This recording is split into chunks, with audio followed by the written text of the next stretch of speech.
I'm going to be talking about push and pull, the role of unworn jewellery in negotiating changing identities and relationships. Now, thankfully for me, my doctorate was in jewellery, not in photography. I'd like to apologise for all the blurred and out of focus images in the slides to follow. My participants can take a photo, I can't. So I've been acutely aware of the capacity of unworn jewellery to carry meaning since picking through my mother's jewellery box as a child. Here on the left, we've got a photo of my jewellery collection. If it's in the box, by definition, it's not worn. And there are examples of broken jewellery in there, jewellery that's been left to me, bequeathed to me, that I would probably never wear, but it's too precious to dispose of. But there's other stuff as well. There's keys, there's pebbles from the beach, there's driftwood, there's geodes in there. It's a collection of small precious stuff that's vaguely body related. And I became particularly intrigued by the role of unworn jewellery at my last house when, on starting maternity leave with the birth of my first child, it felt just so weird to be handling this small squidgy baby and with cold hard metal rings on my fingers. I didn't want to damage the child, so I took my rings off and I left them on my stairs at the beginning of my maternity leave. And there, bless them, that's where they stayed for the entire 6 months of my maternity leave. Says something for how often I do the hoovering. But when I put back on my jewellery, I realised the kind of exertion, this pull of the ghost of a kind of identity that I temporarily put aside while on maternity leave. And it was that trigger that kind of crystallized some of the ideas within my doctoral project. And I decided to get people to try on art jewellery and respond creatively to it, but also I decided to interview them about their own live and retired jewellery. So their live jewellery is the jewellery that they wear regularly. The retired jewellery is that which they no longer regularly wear and which occupies space in their jewellery boxes. So that was the focus of my doctoral project. The focus of this talk today, I'm going to be talking about two kind of mechanisms that define wearability. I'm going to be talking about the limits of wear, and so that point at which jewellery tips over into becoming non-wearable. And I'm going to be talking about reciprocity and obligation, which draws on this notion that jewellery is very often gifted. And I'm going to be looking at how those two elements interact to create what I describe as the dispersed self. So to look at the limits of wear, first of all, jewellery fits the body physically, but it also tells us something about our fit within our social matrix.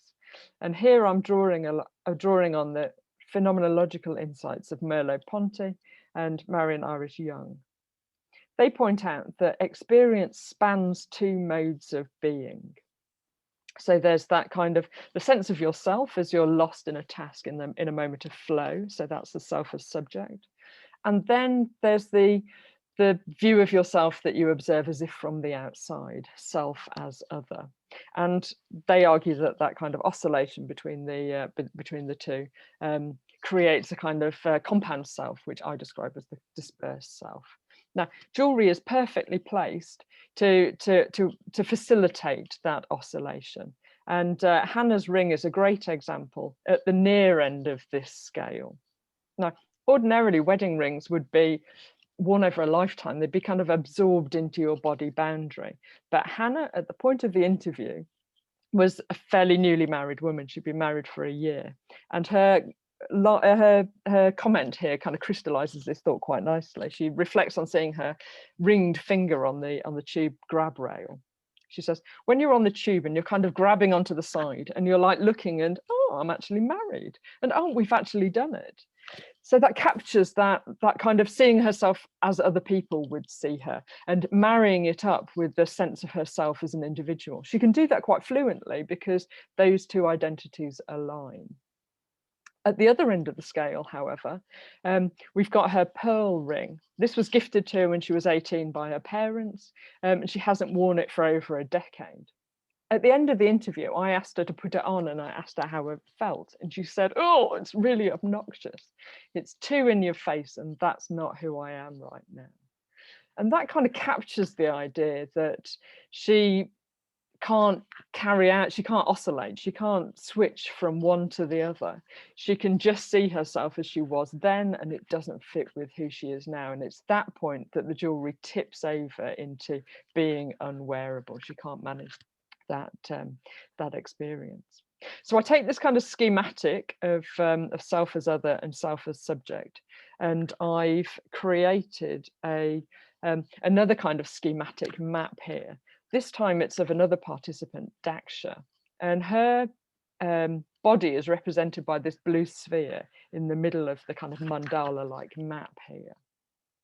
The jewellery that she wears is represented by the orange dots, and we've got the jewellery that she wears on her body itself represented by the dots actually on the blue sphere. So her Mangal Sutra, so that's a necklace that Hindu women wear to show that they're married, is worn on her chest under her clothing, and her gold earrings are likewise worn on her, but near to her torso. Her wedding ring and gold bangle are worn at an arm's length, so they're given a bit more distance. And then the other jewellery is kind of indicated at a greater distance. This is the jewellery that she has to decide to put on and take off. It might go with clothing, or it might go with a certain occasion.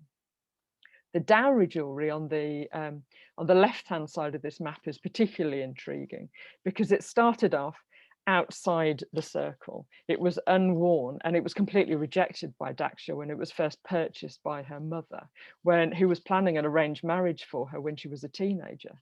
Daksha was horrified and really pushed back against this, what she regarded as a curtailment of her freedom.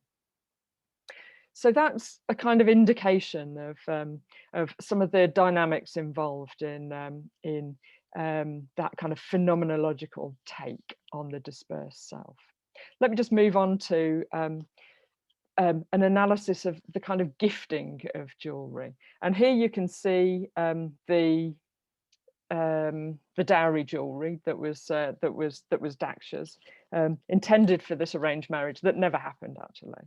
And Daksha deciding to wear it in later middle age, she's kind of become resolved with this more traditional identity that her parents envisaged for her in her childhood effectively, and she's kind of less estranged with this identity now. Anyway, back to the gifting of jewellery. An awful lot of jewellery is gifted. Habermas points to its indexical nature. It connects individuals and affirms bonds. Anthropologist Mauss talks about the circular nature of the gift economy.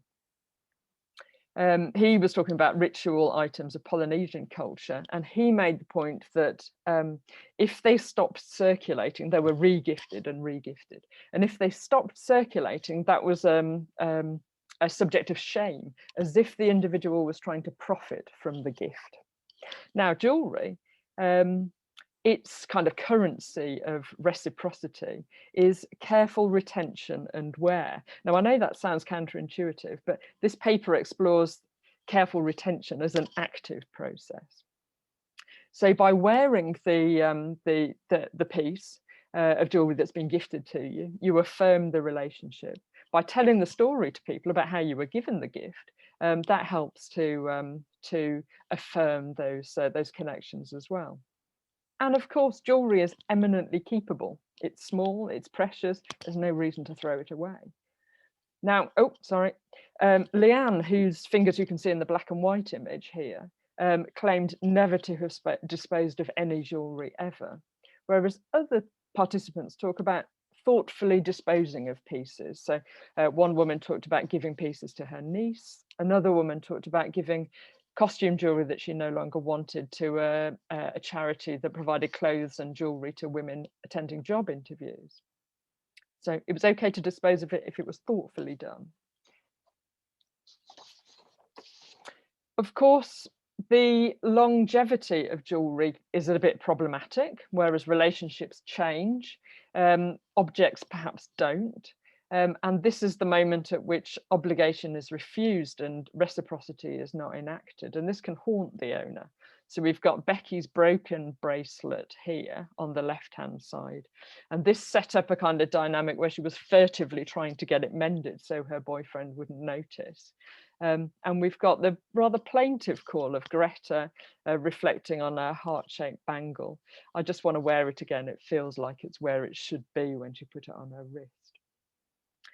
Outdated or unfashionable jewellery is similarly problematic. It seems like this is a very slight reason for refusing to wear it. But I think we're beginning to see that it's not just about looks and appearance, it's about competing versions of the self. So there's two mechanisms. We've got the oscillations at the personal level of the internal and external perspectives, and we've got the social dynamics of gifting. And that establishes the shifting ground of identity that's negotiated and articulated through the gifting and wearing and viewing of jewellery. Now, the mandala-like diagram that I showed you before and that I've repeated again on this slide here represents a kind of map of identities, past and present, held in place by the social dynamics of gifting. Now, this recalls for me Gonzalez's idea of autotopographies, kind of contained collections of artifacts that are heavy with memory. And Gonzalez's previous work is on home altars. And this points to the way in which items are treated with ritual and with reverence. And that's one way of accommodating unworn jewellery, through ritual, frequently through the use of boxes. So one of the participants, Manny, talked about having a pearl, a box for her pearl jewellery. But she's also got kind of rules of engagement as well. She's got a pearl necklace that belonged to her, that was gifted to her by her first husband. She's in another relationship now. So by way of kind of bracketing out that relationship, she's established that she only wears this piece as costume. She might wear it to a James Bond ball, for instance. Leanne, whose photograph is featured here, had a very, very precious charm bracelet, and she kept it hidden, sometimes so carefully hidden that she herself forgot where it was. And there's a sense that these individuals don't want to stumble across these artifacts. They want them known and ritualized. So that's one approach, but it's not the only one. Other participants spoke of a slightly more haphazard approach to their jewellery.